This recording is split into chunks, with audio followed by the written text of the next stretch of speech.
حضرت عبداللہ بن عباس سے مروی ہے کہ حضرت لقمان حبشی غلام تھے اور بڑئی کا کام کرتے تھے۔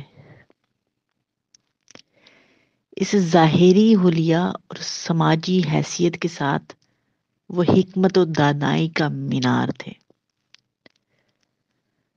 حضرت سعید بن مسیب کا فرمان ہے کہ نسل انسانی کے 3 بہترین اشخاص سے فام تھے: صحابی رسول حضرت بلال بن ریاح، حضرت عمر بن خطاب کے غلام اور حکیم لقمان۔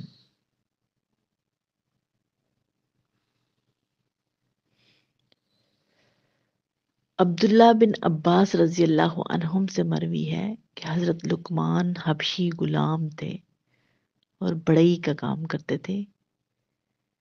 اس ظاہری حلیہ اور سماجی حیثیت کے ساتھ وہ حکمت و دانائی کا مینار تھے۔ حضرت سعید بن مسیب کا فرمان ہے کہ نسل انسانی کے 3 بہترین اشخاص سے فام تھے: صحابی رسول حضرت بلال، حضرت عمر بن خطاب کے غلام اور حکیم لقمان۔